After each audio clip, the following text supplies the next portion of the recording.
दर्शन शराब उल्फते साकी की बात कर। दर्शन शराब उल्फते साकी की बात कर। हाँ जिंदगी गुजार मगर बेखुदी के साथ। नमस्कार, आदाब, सत श्री अकाल। वॉइस ऑफ सोल के इस नए एपिसोड में आपका बहुत बहुत स्वागत है। आज का जो ये एपिसोड है, ये हमारा क्वेश्चन आंसर का एपिसोड है। इसमें हम रूहानियत के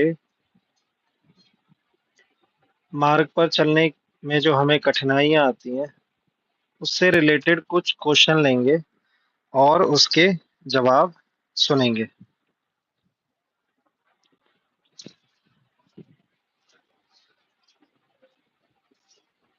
तो पहला प्रश्न है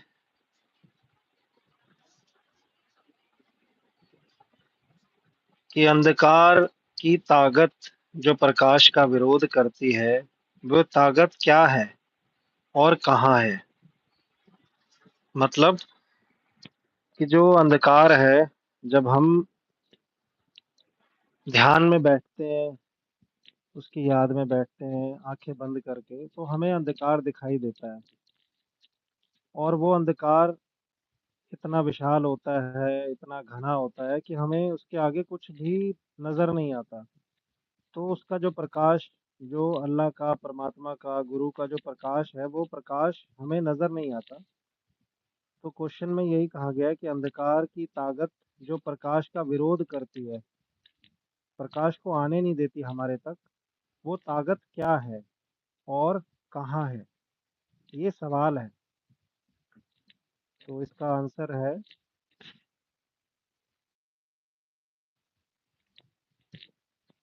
कि कहीं कोई अंधेरा नहीं है। परमात्मा अनंत ज्योति है, प्रकाश है, अल्लाह तमाम नूर है। यह सारा जगत का पसारा परमात्मा का इजहार है, उसी की अभिव्यक्ति है। आंखें बंद करो, अंतर में अंधेरा है। आंखें खोलो, अंधेरा नजर नहीं आता। जब आप बाहर फैलाव में जाते हो, आप आपका ख्याल बाहर फैलता है। आप अपने से दूर चले जाते हो, बाहर से हटकर अपने आप में दाखिल होते हो। तब आप देखते हो कि वह परमात्मा आपके अंतर में बैठा है और आपका इंतजार कर रहा है। सब उस परमात्मा की ताकत है, उसके सिवा कोई नहीं। उसके परमात्मा के सिवा यहाँ पर कोई भी दूसरी ताकत नहीं है। कभी दो परमात्मा भी हुए हैं क्या?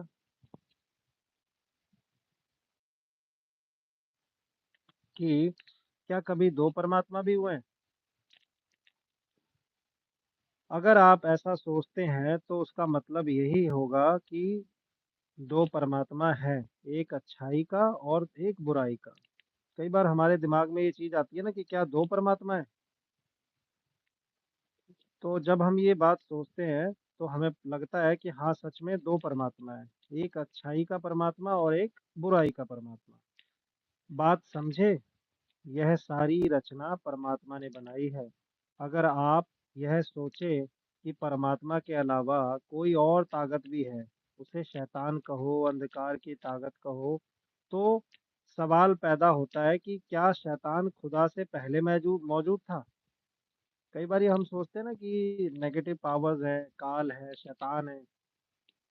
अलग अलग धर्मों के अंदर अलग अलग नाम है।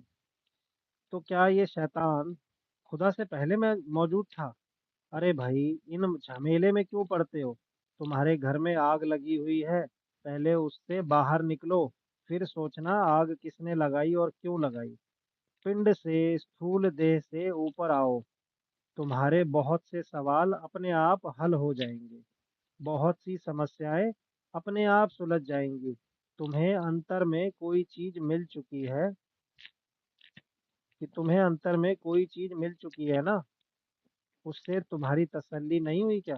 क्वेश्चन है ये, कि तुम्हें जो अंतर में कोई चीज मिल चुकी है, क्या उससे तुम्हारी तसल्ली नहीं हुई? उससे तुम्हारी तसल्ली नहीं है जो रास्ता तुम्हें दिया गया है, तुम्हारी समझ में आया कि वह रास्ता ठीक है? समझ आया है तो फिर उस रास्ते पर चल पड़ो। अपनी आंखों से देखो असलियत क्या है। बाहर मार्गदर्शन की भी जरूरत है। कोई समस्या है, शंका हो, आकर पूछो। कि अगर कोई हमें समस्या आ रही है उस मार्ग पे चलने में, तो हमें जो कामिल मुर्शिद है, जो कामिल पुरुष है, उससे आकर पूछना चाहिए। मुश्किल पड़े तो मदद लो, मैं हर वक्त हाजिर हूँ।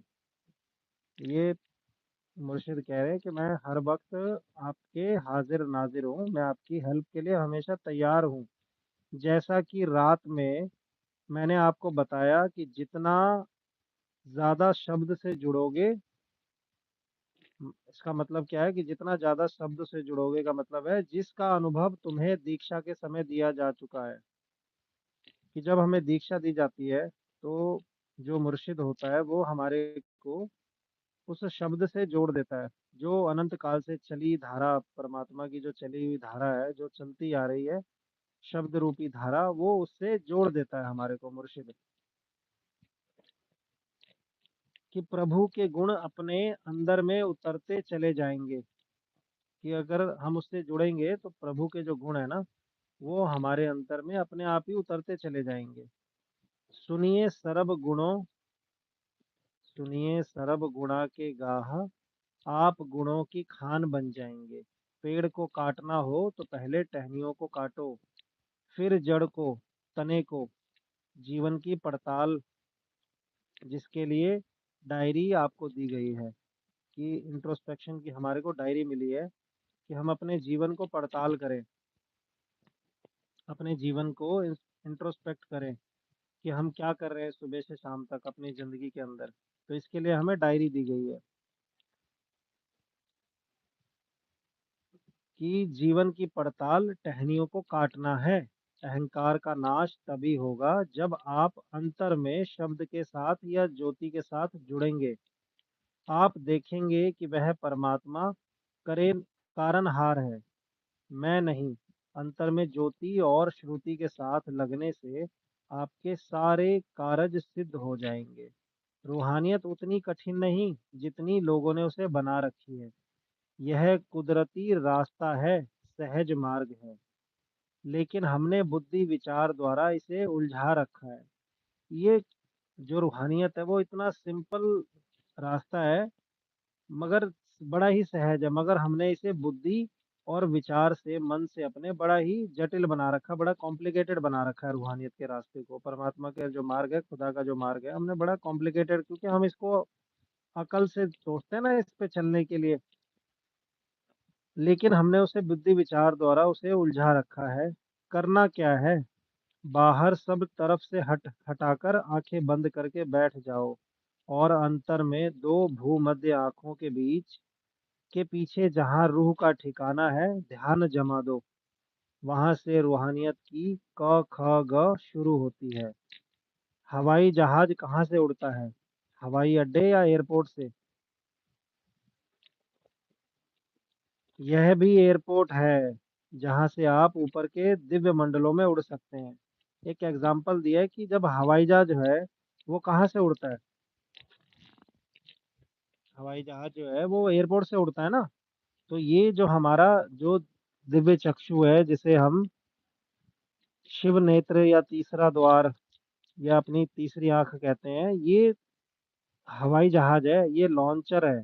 किसका हवाई जहाज है? उस आत्मा का हवाई जहाज, जहाँ से आत्मा ऊपर के दिव्य मंडलों में उड़ सकती है। चिंता ना करो, तुम मरोगे नहीं, एक नई दुनिया में जाग उठोगे। कि हमें लगता है ना कि अगर हम मेडिटेशन करेंगे तो कहीं मर ना जाए, आदमी को ये डर रहता है कि हमारे साथ क्या होगा। तो कह रहे हैं चिंता ना करो, तुम मरोगे नहीं, एक नई दुनिया में जाग उठोगे। कि एक नई दुनिया में जाग उठोगे। जितना समय आप यहाँ हैं उनमें से दो छोटी छोटी बातों की ओर मैं विशेष रूप से आपका ध्यान खींचना चाहूंगा। पहली चीज, सही तरीका। कि पहली चीज क्या है? सही तरीका। कि हमारे को जो ध्यान अभ्यास करना है वो सही तरीके से करना है। अर्थात जो भी काम हो सही तरीके से हो, कोई गलती ना हो। दूसरी चीज है चिंता। चिंता छोड़ दो, चिंता आदमी को मार देती है, सारा काम खराब हो जाता है। चिंता छोड़ दो, मनोरथ तुम्हारे सारे मनोरथ पूरे होंगे।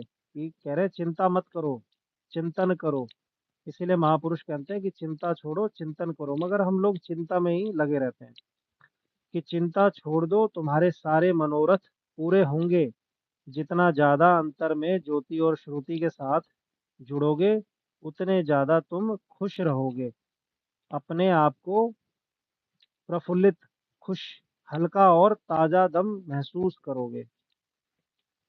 कि अगर हम उस खुदा की जो ताकत है उसके साथ अंतर में जुड़ते हैं तो हम बड़े ही खुश रहेंगे, बड़े ही हमेशा हल्के महसूस करेंगे और ताजा महसूस करेंगे। तो ये इस सवाल का जवाब था। अब मैं अगला सवाल लेता हूँ कि ये सवाल है कि अगर हम आपकी तालीम पर पूरी तरह अमल करें तो हमें अंतर में प्रवेश करने में कितना समय लगेगा। ये क्वेश्चन है कि अगर हम जो मुर्शिद ने, जो पीर ने हमारे को जो तालीम दी है, जो बातें कही हैं, अगर हम उस पर अमल करें तो हमारे को कितना समय लगेगा अंतर में प्रवेश करने में, मतलब उस खुदा के मंडल में, खुदा की दुनिया में जाने में कितना समय लगेगा। एक सवाल है। तो इसका जवाब है कि कोई लगा बंधा नियम नहीं है। जितना ज्यादा सही तरीके से अभ्यास करोगे, उतना जल्दी तुम तरक्की करोगे। इसके साथ यह भी है कि एक व्यक्ति के पुरबले संस्कार हैं, वह आगे चल पड़ता है। एक और व्यक्ति है जिसकी पिछली पृष्ठभूमि नहीं है, वह इसी जन्म से शुरू हुआ है। ये सारी चीजें मतलब प्रैक्टिस पे बेस्ड है कि हम कितनी प्रैक्टिस करते हैं इसकी। और कुछ हमारे पुराने संस्कार भी होते हैं पिछले जन्मों के, तो वो संस्कारों से भी डिपेंड करता है कि हमारी तरक्की कैसे हो रही है रूहानियत के मार्ग पे।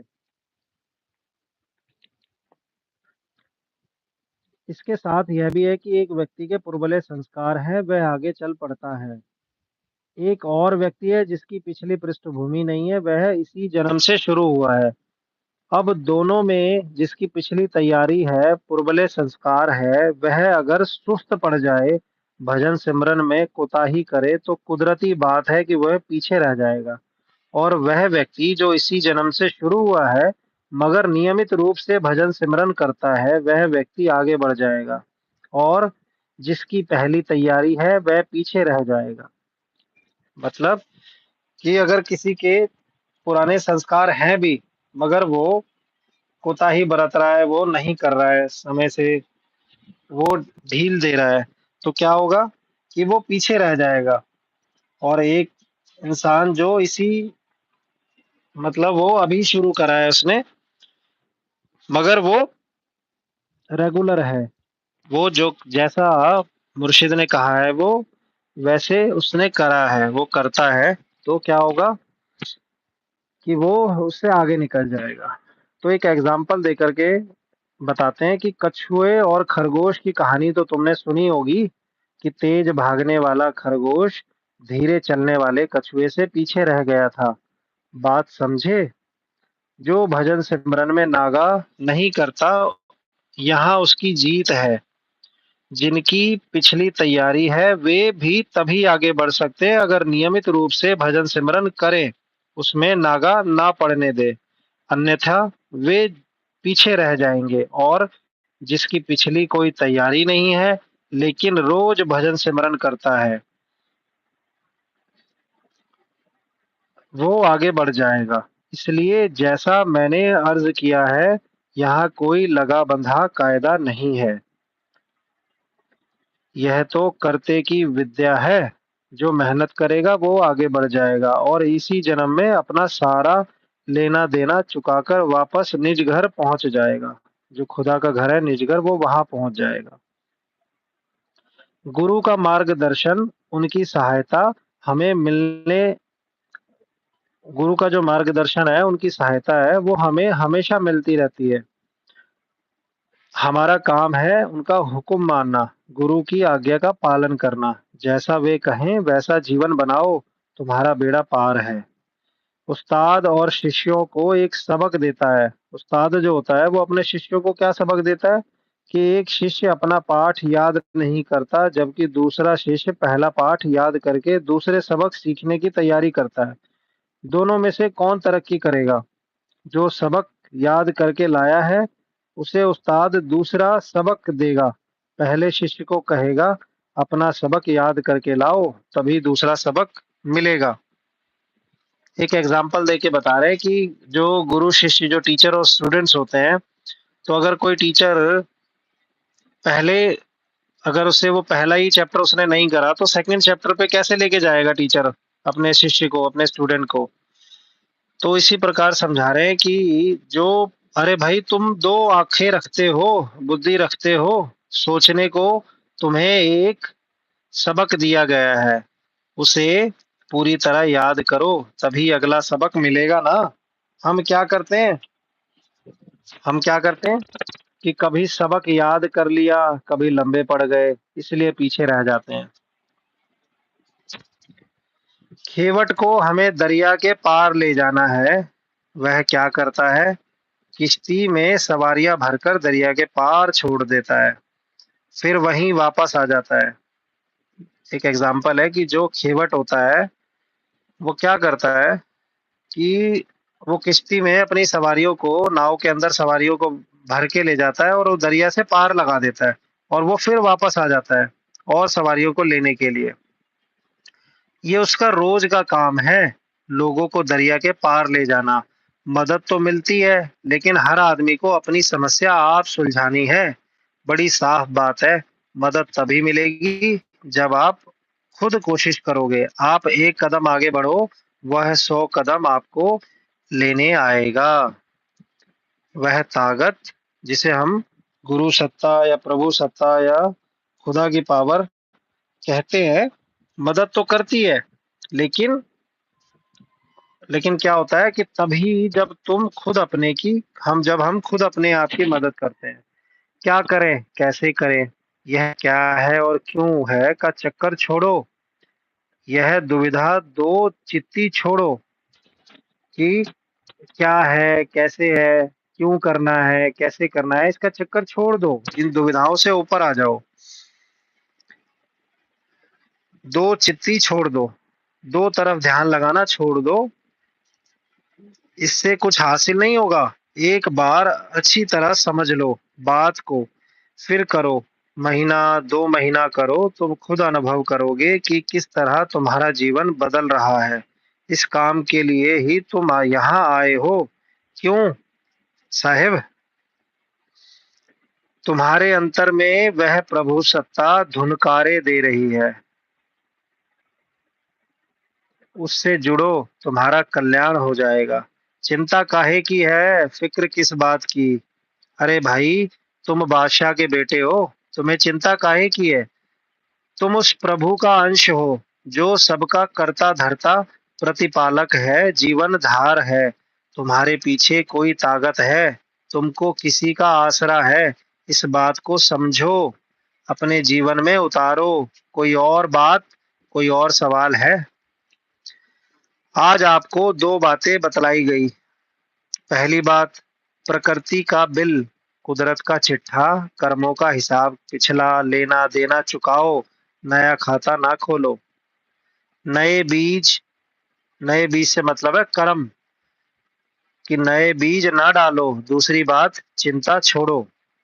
पहली बात क्या है कि जो भी लेना देना, जो भी कर्म का हिसाब है, वो मिटाओ, कोई नया बीज ना डालो, मतलब कोई नया कर्म ना बनाओ। और दूसरी बात है, चिंता छोड़ो, चिंता को छोड़ दो। आगे पीछे क्या हुआ, आगे क्या होगा, तुम्हें चिंता करने की कोई जरूरत नहीं। जो हो गया सो हो गया, जो होगा सो होगा। ये दो बोतल तुम्हारी जान को लगे हुए हैं। ये जो दो बेताल है ना, ये तुम्हारी जान को लगे हैं, मतलब तुम्हें अंदर ही अंदर खाए जा रहे हैं। रात क्या हुआ, सुबह क्या होगा, यह ठीक नहीं है, वह ठीक नहीं है, अब क्या होगा। वर्तमान में जियो, यह समय, यह क्षण जिसमें तुम सांस ले रहे हो, इस क्षण को जियो। एक एक क्षण को पूरी तरह से जियो। आगे पीछे ना देखो। जो बीत गया सो बीत गया, जो आएगा देखा जाएगा। कौड़ियों को संभालोगे तो रुपयों की संभाल अपने आप हो जाएगी। बात यह है कि हम बुद्धि करके तो बहुत कुछ जानते हैं, ज्ञान के भंडारे भरे हैं तुम्हारे दिमागों में, मगर तुम जानते हो उसको कभी तुमने जीवन में उतारा है?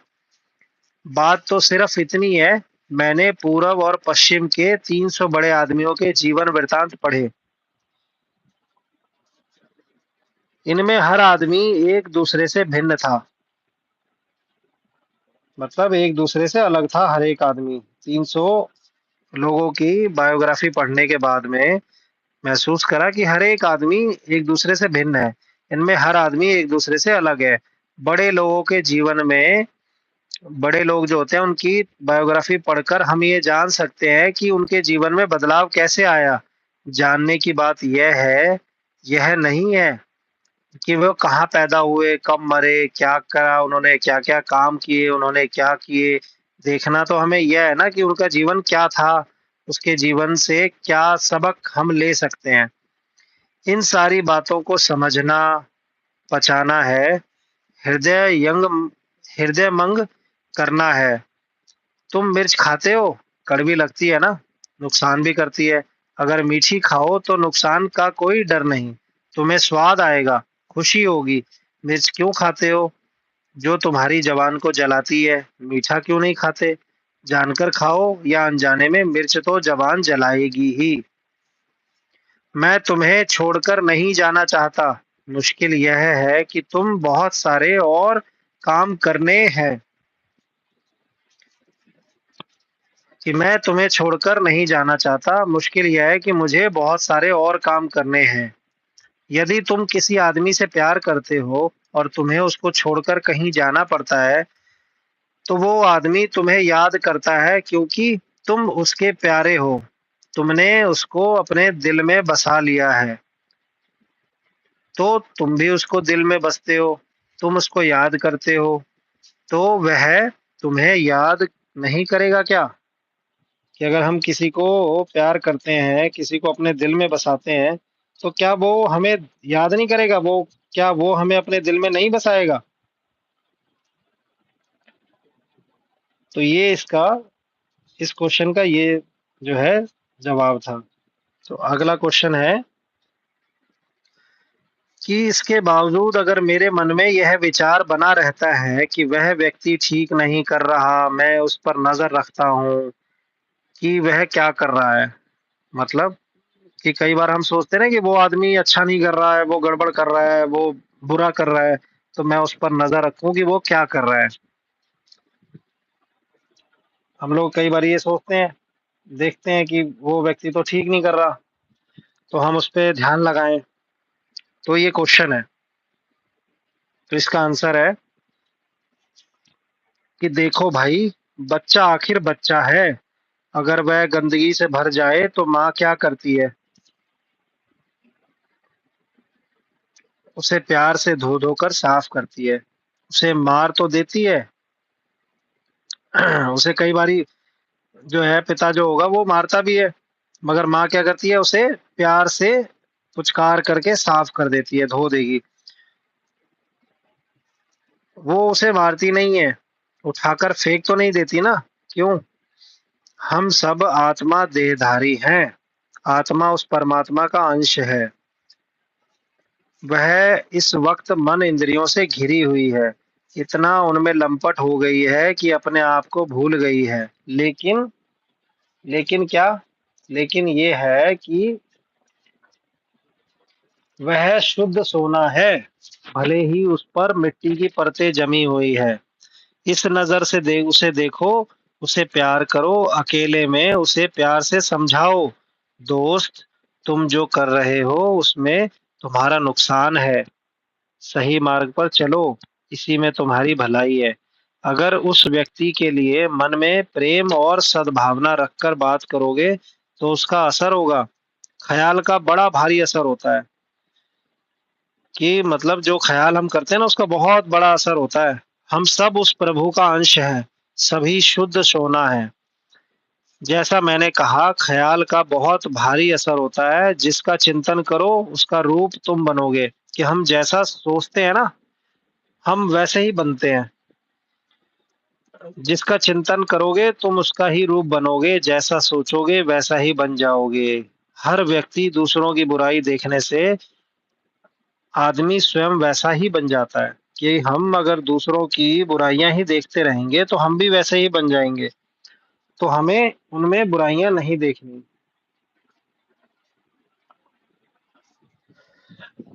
और आखिरी सवाल है कि डायरी के सिलसिले में मेरा एक छोटा सा सवाल है। जब हम दूसरों की आलोचना करते हैं, हम देखते हैं कि लोग कोई गलत काम कर रहे हैं, मन में सोचते हैं कि उन्हें ऐसा नहीं करना चाहिए। तो ऐसा सोचने में आलोचना या नुक्ताचीनी आ ही जाती है। हमारा ऐसा सोचना डायरी में अहिंसा का उल्लंघन करने के खाने में आएगा।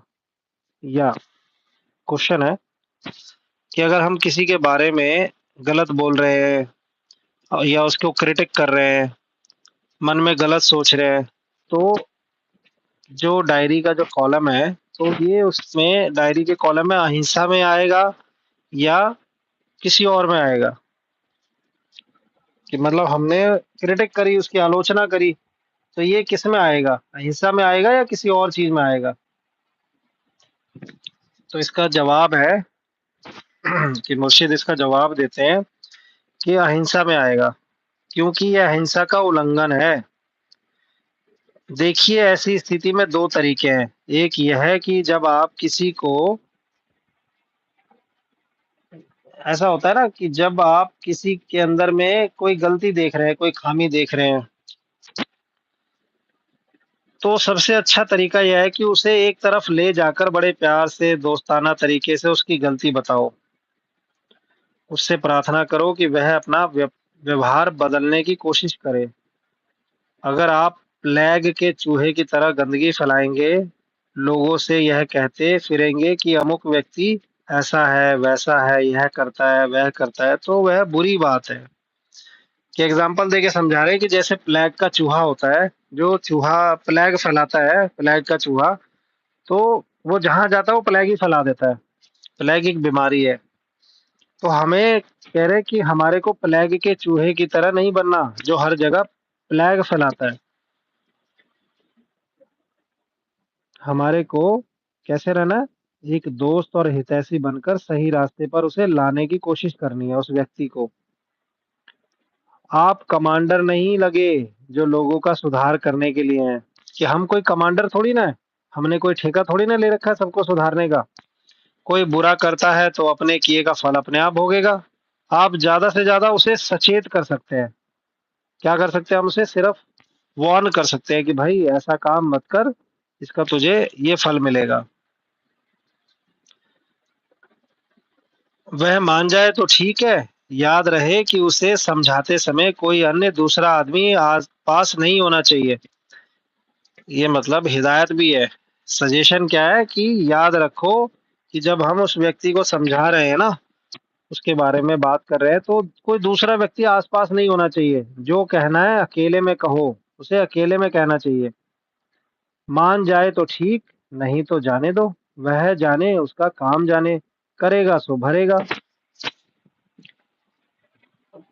कि जैसे कबीर साहब ने भी अपने एक दोहे में कहा है ना कि कबीरा तेरी झोपड़ी गलकटियन के पास, और जो करेंगे सो भरेंगे, तू क्यों भया उदास।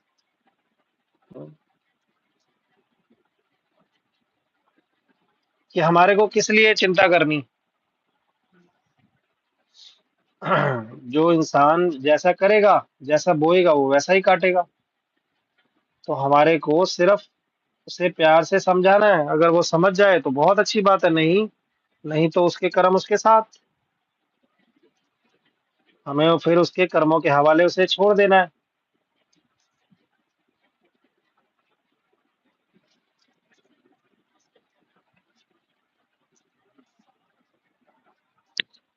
कि प्रत्येक रात हमें आत्मनिरीक्षण करना चाहिए कि क्या हम वास्तव में अहिंसक हैं या हमने दूसरों के दिलों को ठेस पहुंचाई है, उसे परेशान किया या शारीरिक रूप से नुकसान दिया उसे,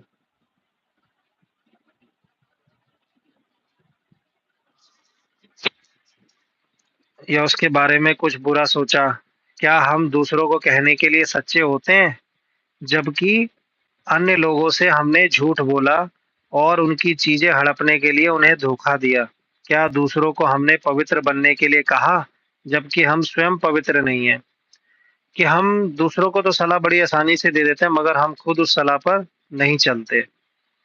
क्या हमने दूसरों को विनम्र होने के लिए कहा जबकि हम खुद अहंकार से भरे हैं? हम लोगों को कहते हैं ना कि आप में बड़ा अहंकार है, विनम्र बनो। इसकी फलाने आदमी में बहुत घमंड है, बड़ी ईगो है इसके अंदर तो।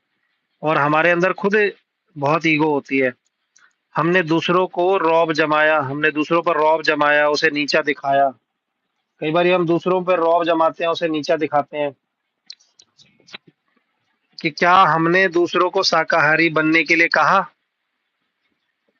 कि हमने दूसरों को शाकाहारी बनने के लिए कहा है? उन्हें मीट, मांस, मछली और अंडे ना खाने को कहा जबकि दूसरी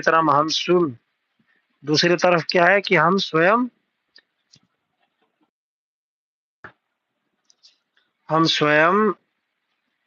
के लिए भोजन का निरीक्षण ही नहीं किया हमने। हम स्वयं ही ऐसा भोजन कर रहे हैं और हम दूसरों को समझा रहे हैं जी ये चीजें नहीं खानी चाहिए। क्या हमने दूसरों को निष्काम सेवा करने को कहा जबकि हम स्वयं अपनी सेवा में ही लगे रहे हैं? क्या हमने दूसरों को ध्यान अभ्यास करने के लिए कहा जबकि हम स्वयं 1 मिनट भी अभ्यास में नहीं लगाया? ये कुछ ऐसे उदाहरण हैं जो दर्शाते हैं कि हम कैसे अपने व्यवहार का निरीक्षण कर सकते हैं और बेईमानी और कपट से भरे विचार को जड़ से उखाड़ फेंक सकते हैं। अगर हम प्रभु से एक होना चाहते हैं तो हमें स्वयं में उन सद्गुणों का विकास करना होगा जो प्रभु के रूहानी मंडलों के अनुरूप है। प्रभु प्रेम है, इसलिए प्रभु के मंडल में प्रवेश पाने के लिए हमें स्वयं भी प्रेम से भरपूर बनना होगा। प्रभु सत्य है, इसलिए प्रभु के मंडल में प्रवेश पाने के लिए हमें भी सत्य को धारण करना होगा। वे पवित्र है, इसलिए हमें भी उनसे मिलने के लिए पवित्र होना होगा। प्रभु निस्वार्थ है, इसलिए हमें भी निस्वार्थ होना होगा ताकि हम प्रभु के राज्य का हिस्सा बन पाए। प्रभु ने सभी जीवों को बनाया है, इसलिए हमें कोई हक नहीं कि हम प्रभु का दिया हुआ जीवन दूसरों से छीने। हमें प्रभु के पास वापस जाने के लिए स्वयं में अहिंसा का विकास करना होगा और शाकाहारी जीवन जीना है। प्रभु चेतन है, प्रभु में वापस लीन होने के लिए हमें भी चेतन होने की जरूरत है, आवश्यकता है। हमें नशीले पदार्थों से दूर रहना है। ड्रग्स और अल्कोहल हमारी चेतनता को कम करते हैं और स्वास्थ्य के लिए भी कई प्रकार से हानिकारक है। हम संत कृपाल सिंह जी महाराज द्वारा बनाई गई आत्मनिरीक्षण डायरी का इस्तेमाल एक ऐसे टूल के रूप में कर सकते हैं जो एक पहरेदार के रूप में यह निगरानी करे कि हम ऐसी कोई आदतों के अधीन हैं जो हमारे लिए मददगार नहीं है। फिर हम उन आदतों को बदलने का संकल्प कर सकते हैं। हम प्रतिदिन अपनी कमियों का हिसाब रख सकते हैं और अगले दिन उनमें बेहतर होने का प्रयास कर सकते हैं। हम सतगुरु से अपना प्रभु हम सतगुरु से अपनी बुरी आदतों को बदलने में मददगार होने के लिए प्रार्थना कर सकते हैं। हम सत्संगों में जाकर जो है आध्यात्मिक तरक्की कर सकते हैं सत्संगों में जाकर के। हम सत्संग में शिक्षाओं का 1/3 भाग अपने वचनों द्वारा प्राप्त होता है, जबकि सत्संग के 2/3 भाग का लाभ हमें अपने संत सतगुरु से प्रभावित हो रही दया धारा से मिलता है। जब हम अपने सतगुरु की उपस्थिति में होते हैं, तब उनकी नज़रों से हमारी ओर रूहानी किरणें प्रवाहित होती हैं।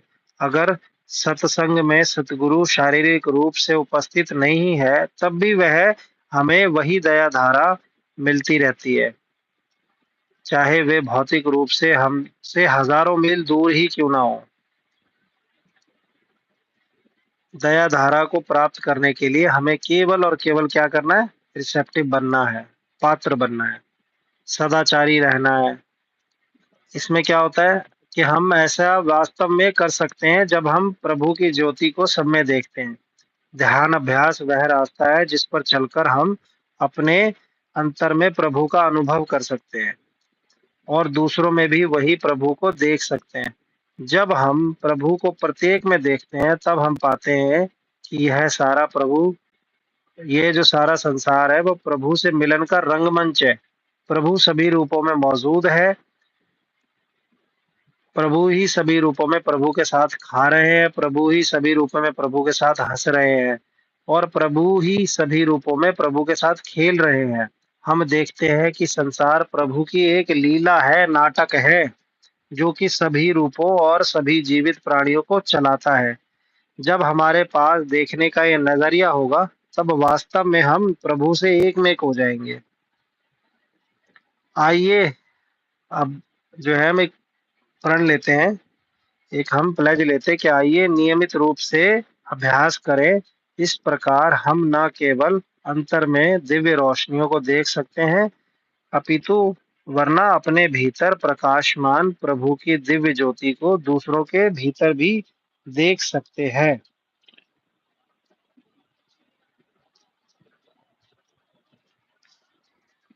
तो आइए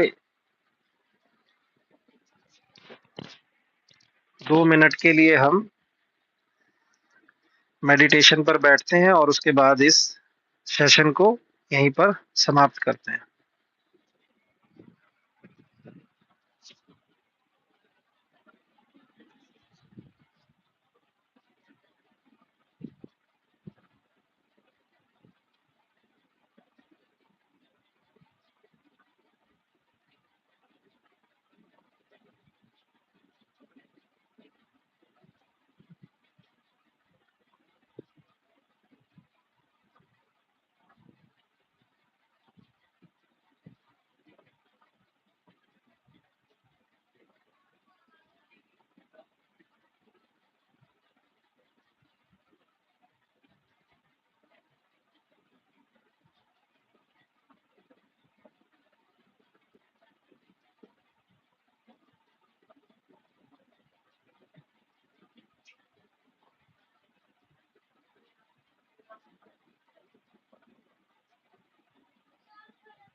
थैंक यू सो मच।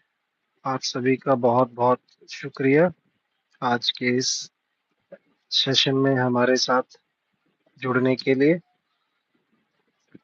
कल फिर मिलेंगे एक नए एपिसोड के साथ।